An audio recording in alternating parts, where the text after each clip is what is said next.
Because I would love to try stand-up. I'd love to do stand-up. I think it'd be good. I think it'd be good. You say that, but when I try and write a joke, I get the opening bit. I say, that's a funny idea. Madonna's got divorced. And then I think, yeah. Where's my writers? You know, I don't... Well, yeah, I don't know. I never knew you were this weird. Really? No, because you kept it... We worked together for a couple of days. And I know. You're absolutely mental. In a nice way? Yeah. Yeah. But so... If you do win an award tonight, don't use it as a platform to make a political speech, right? You're in no position to lecture the public about anything. You know nothing about the real world. Most of you spent less time in school than Greta Thunberg. So, if you win, right, come up, accept your little award, thank your agent and your God, and... So... Oh, no funny business. There you go. Not on this show. Oh, no, it's a joke. That's a joke. What are you wearing? I love that. You bloody turning up in a grey. Something they wouldn't even have in TK Maxx. Look at it. How much time do you spend in London? I know you got a house here. How much time do you spend here? How much time do you spend in London? Well, between the two, probably a bit more in London, but, you know... More in London, yeah, I like to come here as often as I can. Aren't the taxes bloody awful in London? In England, isn't it just crazy? Well, unlike you, I like paying tax because it's giving something back. Stop all the signs say, chill, bro. Sorry. Yeah, you're not giving them. You know, they come out, they park their cars, they've got babysit, they haven't paid. Why would you? That'd be mental. But if I was you, I'd be going, thank you so much to these people and giving them. You know what I mean? A new series of extras starts this week. Congratulations on getting a second series, essentially, but also... Congratulations on already fucking it up. It's next week, you moron. It was shoddy. It was, I mean, you know, you didn't write it, and that's... But do it like it's your... Do it like you were clever enough to come up with this joke yourself, okay? For everybody, you went to the Achilles heel of everybody. Like, when you tell a woman who's, you know, that it's, you know, she looks old, that just hits a woman deep in the... Who did I say that to? I think you said something about the Sex and the City women, like, about... I said it was airbrushed, and I said, we know how old you are, girls. I saw one of you in an episode of Bonanza. Okay. Right? No, I was saying, why lie? There's nothing wrong with being 50 or looking 50. But you're not a woman. I get you. But I don't think you lose your sensuality at 50. Our next presenter is the star of the hilarious comedy The Martian.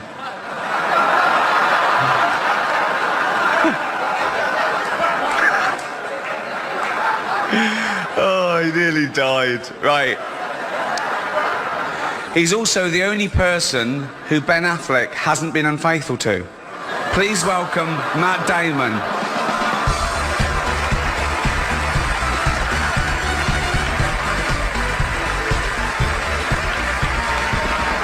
Thank you. I do look a bit more like Parker these days. I don't know, that's the problem. You're getting me confused. He's kept himself in trim. Look at you. Undo the button. Go on, let it hang out. Look at this. Look at this. Nothing there. There's nothing there. Fucking let it go. What? Look at that. What? I've only got a day to live. They said, what do you want to do? And then when that didn't happen, what is it? Yeah. And then when that couldn't happen... Make-A-Wish Foundation. No. I'd like to go on Jimmy Fallon, please. And so, yeah, that's not what you said. No. No, I didn't. You want to do something else, and then... I said anything but Jimmy Fallon. Yeah. I mean, you always work together. Do you ever go on holiday together? Fuck off!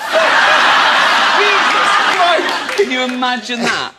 Oh, it would be horrible. Just think of the pictures. Me looking pretty cool and sort of tanned. Buff, yeah. And the thing, naked, he looks like one of those baby fish. You can actually see through his body.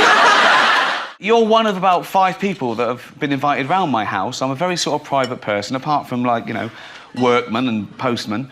You make me feel special. Yeah. I've had Alan Carr, a postman round here. Refuse collector? Yeah, well, at least they're useful. I can't believe this. You had a birthday, and is it 50 years old? You're not 50 years old. Are you really 50 years old? 50, yeah. I mean, you look tremendous.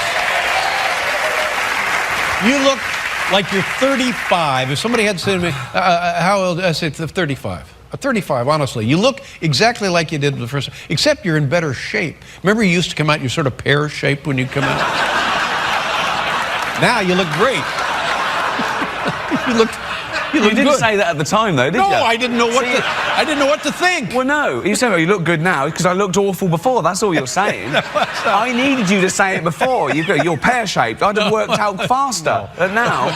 But how do you feel at 50? Good, right? Well, yeah.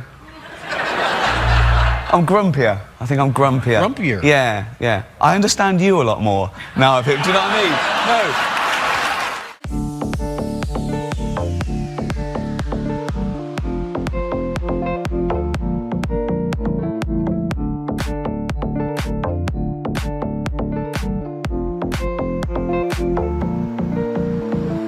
Say about our next two presenters. The first is an actor, producer, writer and director whose movies have grossed over $3.5 billion at the box office. He's won 2 Academy Awards and 3 Golden Globes for his powerful and varied performances, starring in such films as Philadelphia, Forrest Gump, Castaway, Apollo 13 and Saving Private Ryan. The other is Tim Allen.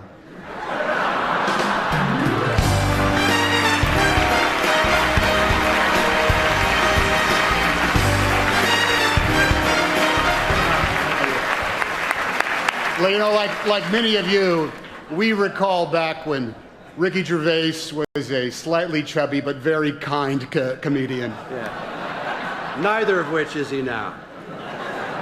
Mainly Star Trek memorabilia, because I love Star Trek. Oh, such a nerd. Have you never been in a Star Trek? No, I've never been in a Star Trek, but I love the original series, so I have, like, I have the Gorn head from the original series from the episode Arena, where... I know, I'm just nodding. Oh, the Gorn head. Oh, yeah.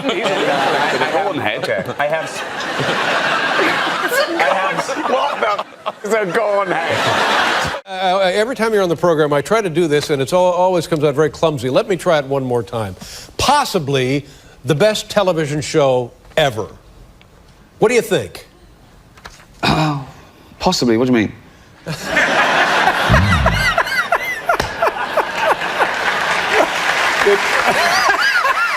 What have you named your private parts?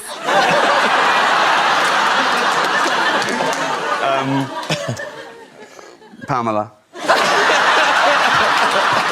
Our next presenter is the Queen of Pop. Not you, Alton. Sit down. She's all woman. I'll give you some clues. She's always Vogue. She's a material girl. And she's just like a virgin. Please welcome Madonna.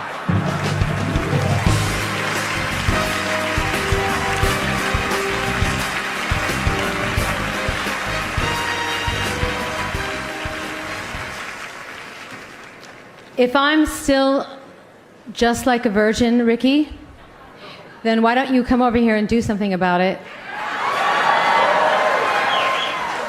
I haven't kissed a girl in a few years.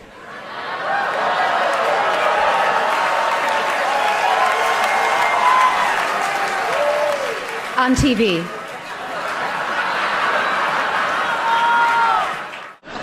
On a serious note, just looking at all the faces here reminds me of some of the great work that's been done this year by cosmetic surgeons.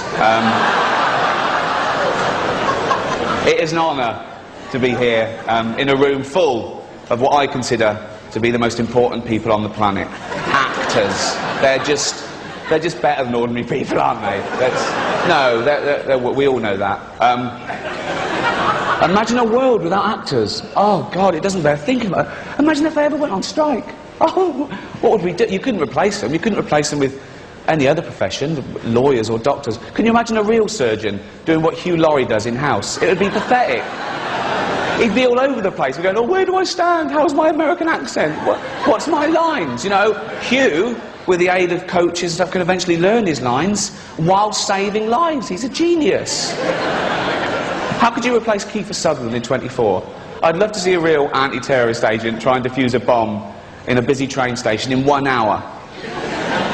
Some of those scenes, by the way, where Kiefer grabs someone and beats them to a pulp, they weren't even in the script.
The director just said, keep rolling, we'll work it into the... But actors aren't just loved here in Hollywood, they are loved the world over, because they're recognisable. You can be anywhere. You could be in the third world, okay, and you get a glimpse of a Hollywood star, and it makes you feel better, okay? You could be a little child, a little Asian child, with no possessions and no money, but you see a picture of Angelina Jolie, and you think, oh, Mummy,